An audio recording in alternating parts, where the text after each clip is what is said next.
last night. I had texted him at 9 o'clock. Are you doing okay? And I had not heard back. And he never did hear back. Investigators say a family member led deputies to Charbonneau's home after he made threats to kill himself, something they say he had a history of.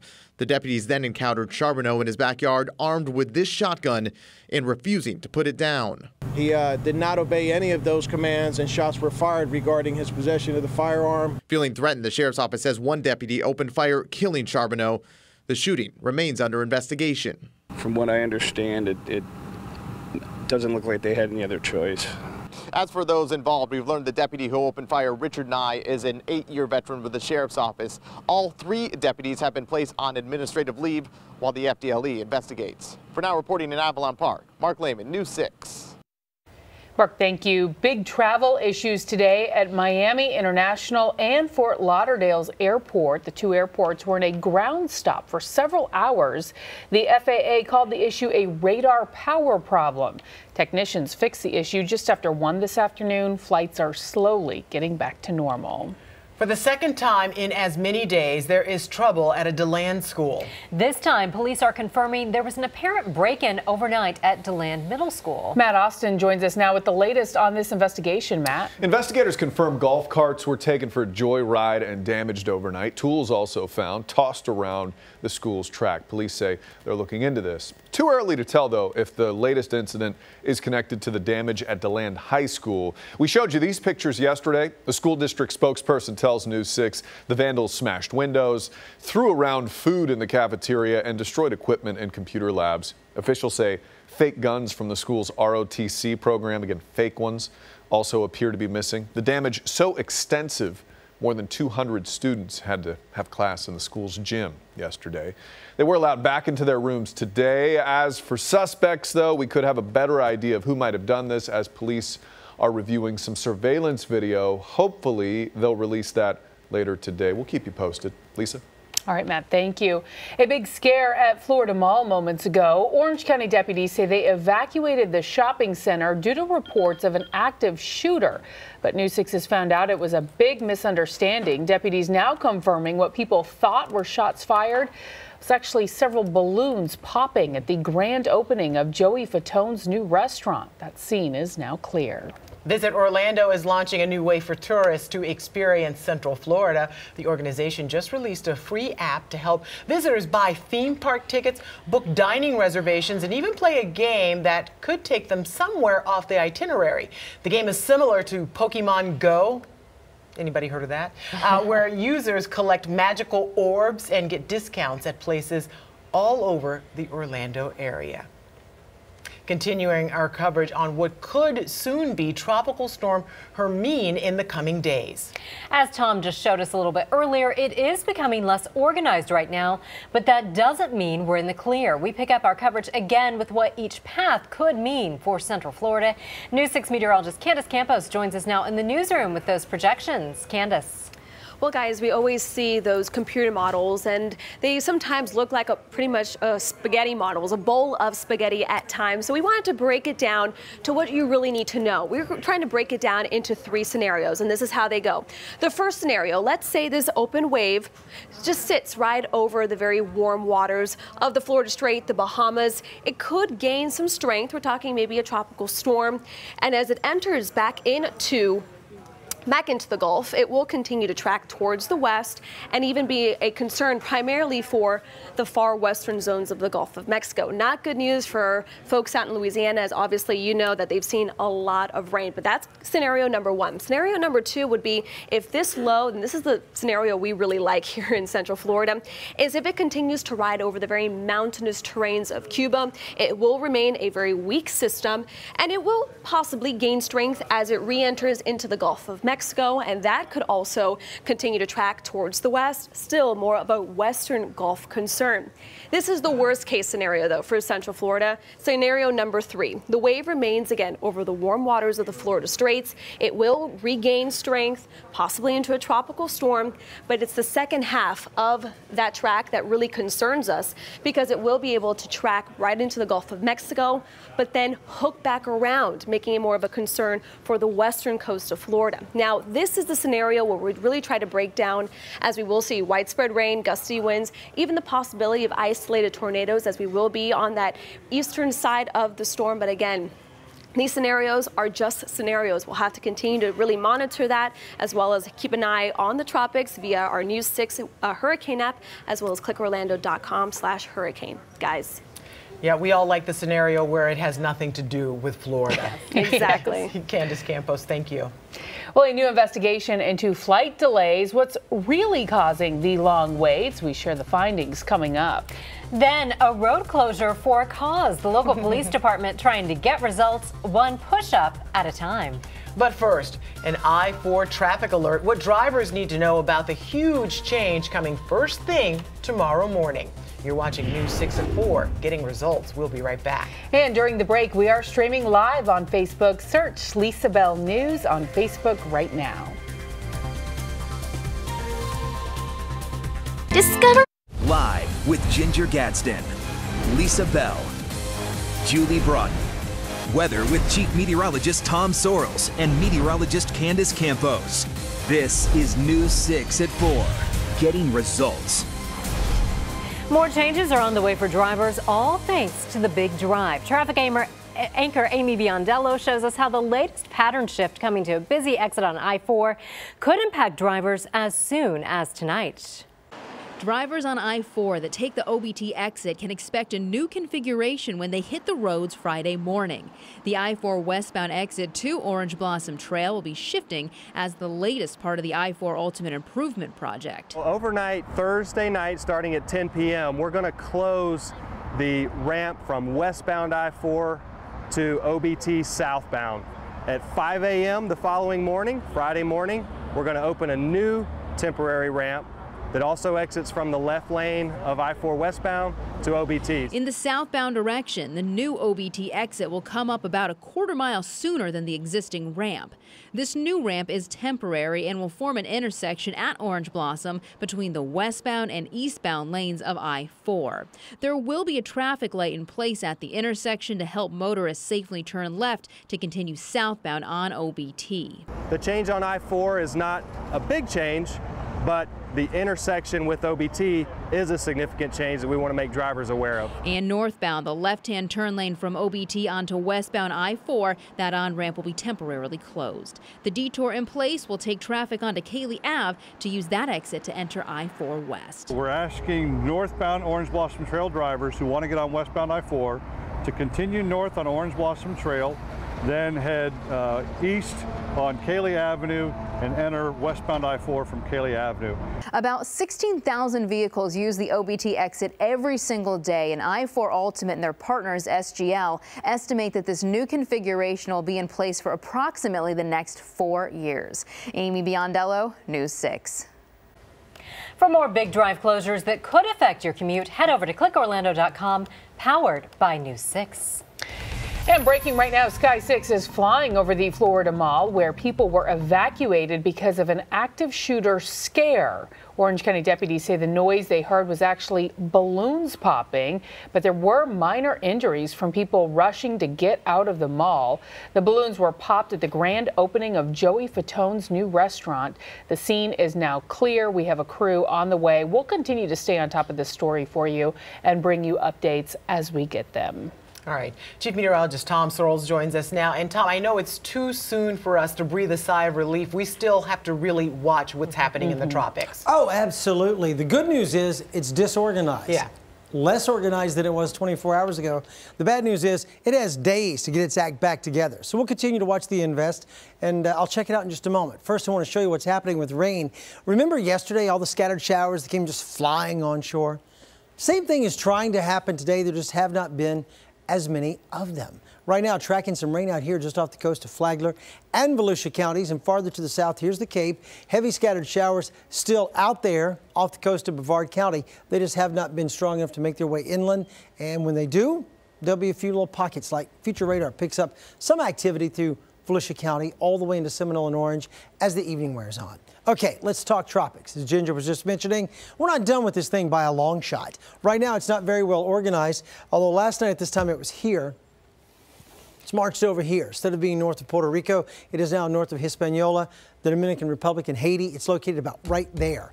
This is what it looks like on radar. This is what it looks like from the infrared satellite shot. So you see what's going on. We enhance it a little bit, and you'll see the separation has already happened with all the shear hitting this thing. All this big convection you're seeing down here, that's not the low itself. Gaston became a hurricane last night at about 12:15. I was so bummed that it wasn't a hurricane at 11, and then by 12:15, it was. And all of a sudden, it's not. Again, wind speeds are down to 70 miles per hour. With our invest, kind of a similar situation. It's there, it's not. It's there, it's not. The models can't figure it out either. Until it forms a pure center and has a low rotation, closed rotation all the way down to the surface, it's not much of a system. It's just an invest. So the models latch onto it here, but they can't agree after day 3 and day 4 and day 5 where this thing is going to go. For now, this is what we think it's going to look like on radar and satellite. There it comes by Friday at 6 a.m. Still not overly impressive through the day tomorrow. This is Friday night into Saturday morning. And this jumbled up mess you're seeing here through the Bahamas, that's our invest. That by that time could be a tropical depression or maybe even a tropical storm. By Saturday late, some of the moisture is really rolling its way towards Miami. Temperature reading right now in Orlando is 91, 89 in Melbourne, and 88 in Ocala, 91 in the Villages. Here's the way it breaks out for tonight. We were talking about the onshore flow and all the little pockets of rain. Overnight, a few little smatterings of showers still expected, kind of like last night into this morning. By tomorrow afternoon, hit and miss, running gun showers, not associated with our tropical system at all. And then by Saturday, some of the moisture will begin to build. If we truly have a developed tropical system, there may be more widespread showers, and there may not. Overnight lows tonight are all in the 70s. I'm going to call the low 76 in Orlando. Here is tomorrow. By lunchtime tomorrow, we're right back at it. 87 degrees, dodging the showers. The high tomorrow goes to 91. 91 on Saturday, then Sunday and Monday and Tuesday, an increased rain chance due to our system. Tom, thank you. Ahead for new findings about flight delays, what's causing the long wait times. Then outrage grows over the skyrocketing price of this life-saving allergy medicine. Now the maker of EpiPen is going on the record. And after the break, what got these police officers to bust out in push-ups? They even closed a street to do it.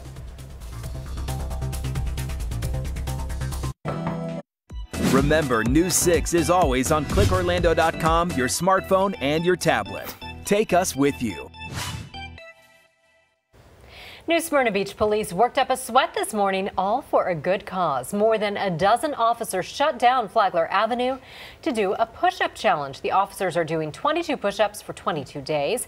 The challenge is to honor veterans and to raise awareness for veteran suicide prevention. We support our veterans and we love what they fought for, and we think it's very important that we bring awareness to these to veteran suicide and the post-traumatic stress disorders that we're seeing in them.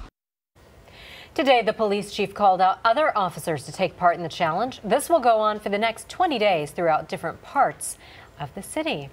Ginger just did that. Yes, well, I did it along with Matt Austin. Our producer Ashley did it, and you have to challenge someone else. And I did it mainly because I was challenged by our morning anchor, Justin. And, you know, 22 vets a day commit suicide. That's where that number comes from. So anything to bring awareness to that is important. But I think you could show up those officers because, by the way, you did it in heels. Yes. A dress. They're wearing about 30 pounds of gear, though. That is true. And they were outside. Yes. So they win. Well, coming up, controversy grows after the city of DeBary gives its mayor the boot. Who's coming to the defense of Clint Johnson? And after the break, we reveal the main cause for flight delays. Before you say weather, think again. And right now, News 6 is hosting a live web chat. Political experts are answering your questions about the upcoming primary election. It is less than 1 week away now. They will join us for more on the Florida primary coming up in just a few minutes. Well, it turns out you can't always blame it on the rain. Wow. At least when it comes to flight delays. A Bloomberg News report says airlines are mostly to blame rather than that typical Christmas snowstorm or that torrential downpour.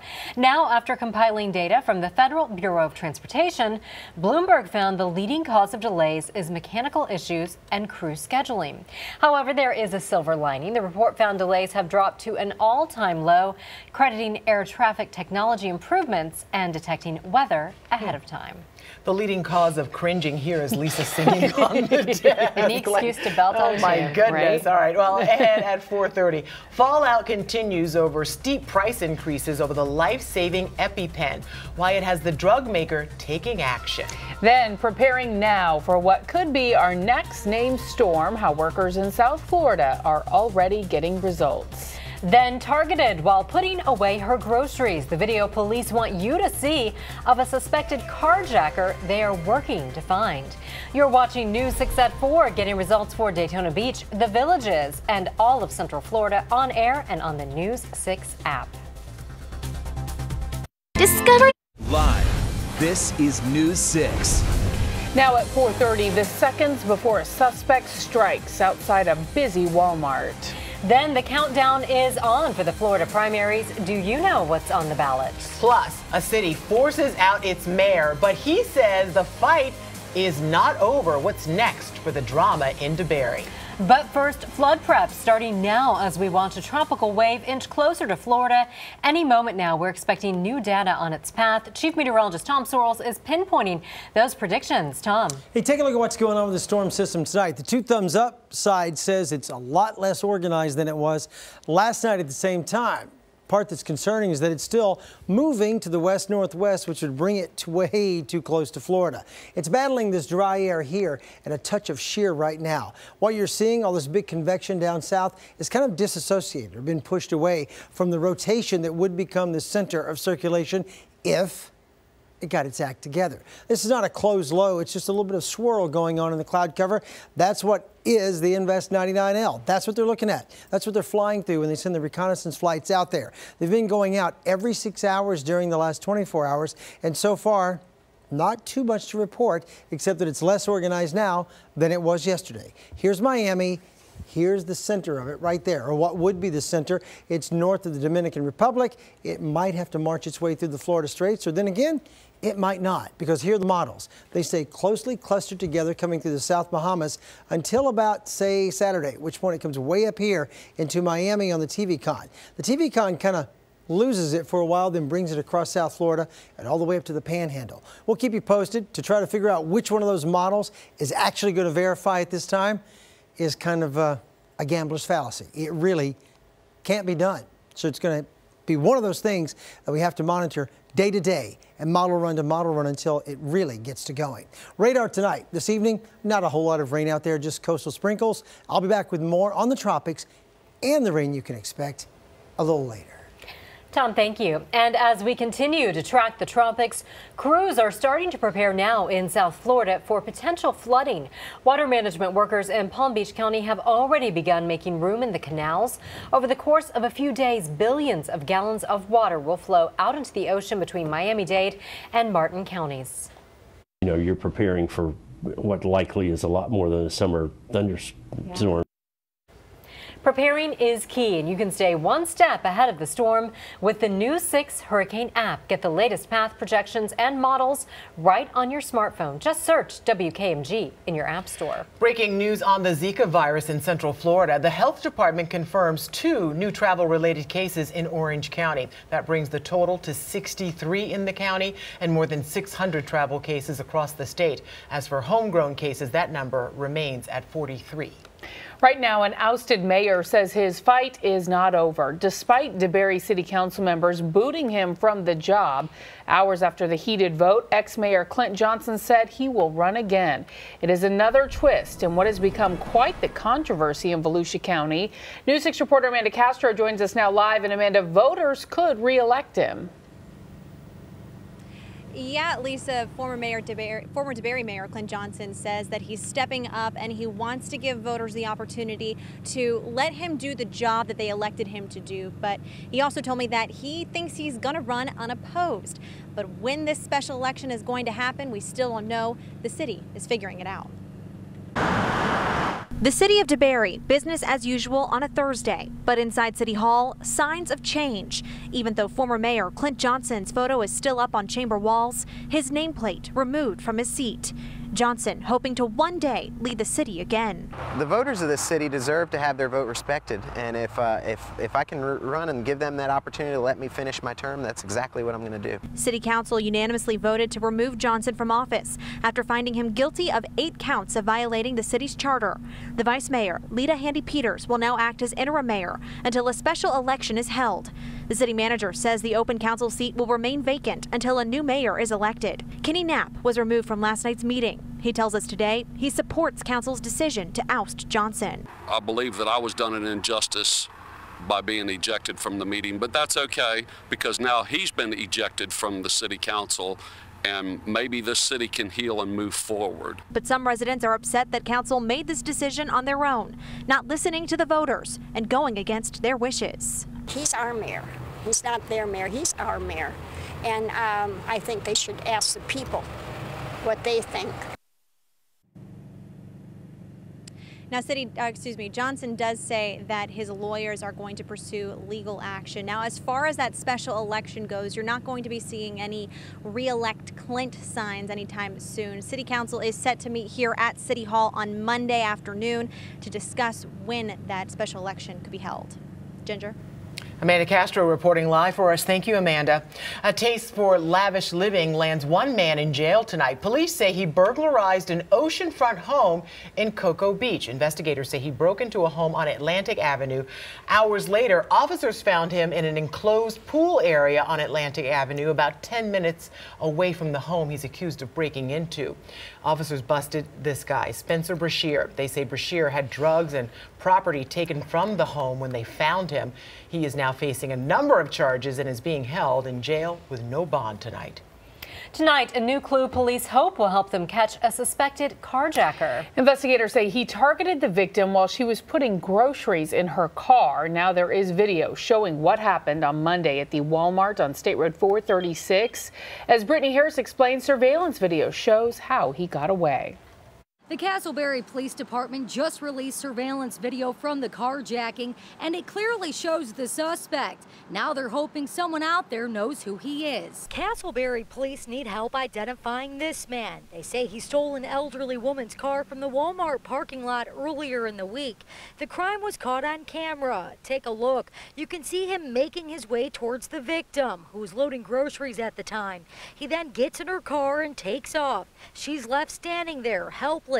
Her cell phone and purse were in the vehicle. Many customers are just finding out about what happened and say it's sad to think someone could do that. Honestly, it's a shame the world we live in, but you can't even leave a key in the car. It's like you just have to watch everything you do, and it's really sad. Police later found the car abandoned in Winter Park. The victim's keys were still in the ignition, but her purse appeared to be missing. Through the course of the investigation, it was discovered that the suspect had also gone into the Walmart. He's spotted here on this camera. Detectives say he had a drink with him too and had thrown it into the trash. They've since collected that cup as evidence. We're also going to have that surveillance video and images of the suspect on our website at clickorlando.com if you want to take a closer look. And as always, if anyone out there knows who this man is, don't hesitate to call police.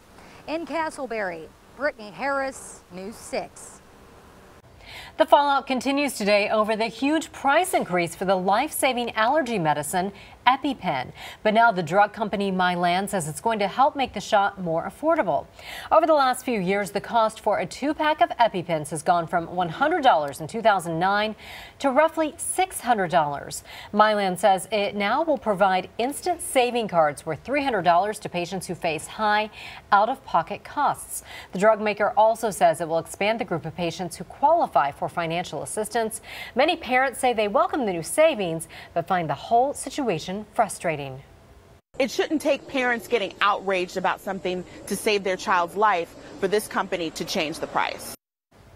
The EpiPen is used to quickly treat severe allergic reactions. It has no competitors or generic alternatives. It is frustrating, and unfortunately, they're not the only ones guilty of doing this. It is a big trend. It seems, for unknown reasons, the prices just go up. Yeah. I think the reasons are probably known. Right. Yeah. We are just days away now till Election Day in Florida. The primary is on Tuesday. And if you didn't know, Florida is a closed primary state. Yeah, a closed primary means voters can only vote for a candidate in their affiliated party of choice declared on their voter registration. But it's one race, a proposition rather, that's catching people's attention. Amendment 4. Matt Austin is in the newsroom now with a breakdown of what's at stake here. Matt. Ladies, Amendment 4 is a big issue Floridians will vote on. It's regarding solar energy. Here with me now, we have Jim Clark, our political expert and really all-around good guy. Thank you. So glad to have you in the newsroom today. Before we get to Amendment 4, though, it seems like we have a presidential candidate in Central Florida. Trump's in Tampa today every other day. They're going to be able to get a property tax exemption pretty soon. They are always here because they know one secret. The 7 counties that I-4 touches will determine the next president. As Kissimmee goes, so goes the nation. A town of 70,000 people. 70,000 people will determine the election. The presidency. Pretty unbelievable stuff. So let's talk about solar energy and Amendment 4. What's at stake here and how important is it, Jim? It's not hugely important. The solar energy industry needs all the help it can get, Matt. Yeah. You've seen bankruptcies of some of the huge solar companies, and this will give it a shot in the arm. It's fairly revenue neutral. It's not going to cost the state of Florida that much, but it's an incentive for homeowners and builders to go solar and to try to give that industry a boost. We're the most solar likely state east of the Sunshine Mississippi, state, right? But we're not the leader. Yeah. We trail in that. So hopefully, the problem is it needs 60%, and it's tough to get anybody in any people in Florida to agree to anything with 60%. That is tough, as we've seen in the past. So if you'd like to read more about Amendment 4, go to our website. We've got a full write-up on that, as well as if you would like to ask Jim some questions, he is here this evening for us. So you can just go to our main page, click right here, and you can chat with Jim Clark. Head over to clickorlando.com if you want to do that. Ladies? All right, Matt, thank you.